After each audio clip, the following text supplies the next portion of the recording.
How's it going, guys? Flickfly here, and today I've got episode 68 of my York City career mode, and as per usual, I've got 3 matches to show for you guys, and the first of which being in the Capital One Cup against Leeds United. So let me just talk a little bit about this match. You know, I didn't put the best starting 11 out. I did give Burn the start over Joe Jerome, because attribute-wise, he is the better keeper, but obviously Joe Jerome has a better chance to become the better player in the long run. So he is technically our starting keeper. So Burn does get the start, and a couple other players get the start, like Dustsucker, who doesn't usually get a starting role for us, and kind of stuff like that. And speaking of Dustsucker, he plays a great over-the-top through ball to Kirchhoff, and Kirchhoff somehow managed to muscle away the defender, and look at that for a finish off of the top of the crossbar.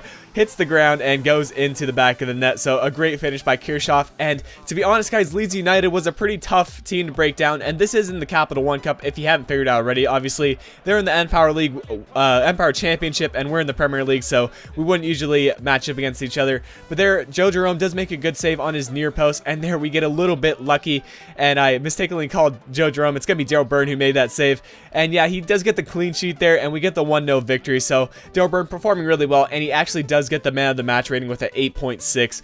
So it does make things difficult for me deciding which one to start, but I think in the long run I'm going to keep with Joe Jerome unless he starts to perform pretty poorly. And I think that did happen a bit last season with Burn, because he was our starting keeper last season and he had a rough string of matches, so I just swapped him for Joe Jerome and things turned out alright. So if that becomes the case, you know, I could always swap Joe Jerome for Burn, and I think things will work out just fine since they're both pretty solid keepers and I think they could both hold their own. So we go into the next match here against Newcastle United, and this will be in the Premier League, and you guys can see right there, sitting at that nice number 2 spot in the league table. So pretty happy with that, and hopefully soon enough we can make our way to the number 1 spot, and things start off really well in our favor. Morante manages to turn the defender and rockets that one by Tim Krul. I believe he's still the starting keeper for Newcastle United in this career mode. And there, Joe Jerome does make a good save. A little bit of chaos inside the box, but they do not get a shot on target. And we go into halftime with a 1-0 lead against Newcastle. So, you know, this is a match. It was an away match, and I was looking to perform pretty well. And Newcastle, early on in the league, earlier on in the season, they were actually number 1 in the league. But Henley there, look at that shot from him. I think I've got the replay shown for you guys. I don't know how he managed to get that by the keeper or how Tim Krul managed to let that one in, but he just fired one into the near post, the upper netting, and that was just a beautiful finish to give us the 2-0 lead there. And Chikuchi will make it 3-0 here with a nice little power shot to the far post in the 83rd minute. So, bit of a dominating performance against Newcastle United, and they are not really showing why they were the number 1 team in the league for a little bit of time. But you can see they actually signed Nelson Oliveira, which is a really nice signing for them. He's a young striker for Portugal, and he's maybe even someone that I would look at signing if I had the transfer budget earlier on in my career. But we do get the 3-0 win there, so I was really happy with that. And Henley deservedly gets the man of the match rating with that near post shot. And we did dominate pretty much every aspect. So a pretty typical result and pretty much deserved result. So here we get a couple of our youth academy players, and I do release one of them because his potential is just not too high, and if they don't have potential over 80, I'm gonna let them go because it's kind of unlikely that they're gonna reach the top of their potential. I mean, it could happen, but if it's not over 80, I'm just not gonna go ahead and sign them and keep them on the wages. So we do have one more match in this episode, and it's going to be against Southampton, who are a little bit struggling a little bit in the league. They're sitting a little bit lower in the table, but here's a really interesting aspect. Chile does offer me a manager position, and if I'm not mistaken, they do have Sanchez, the winger for Barcelona, on that team.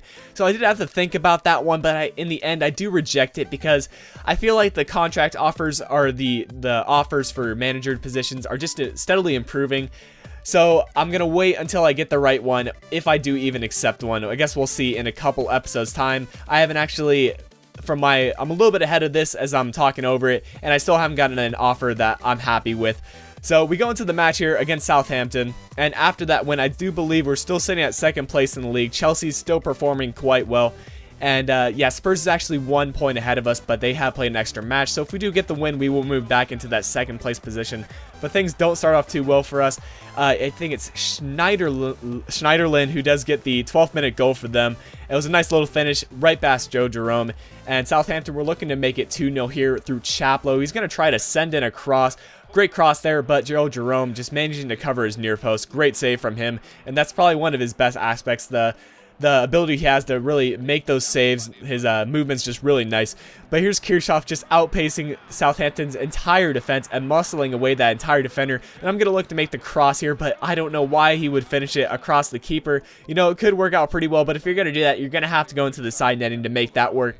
So that was a bit of a bad mistake, and, you know, I was really disappointed to not have that one go in. And we really did need that goal, to be honest, but Joe Jerome did keep us in this match.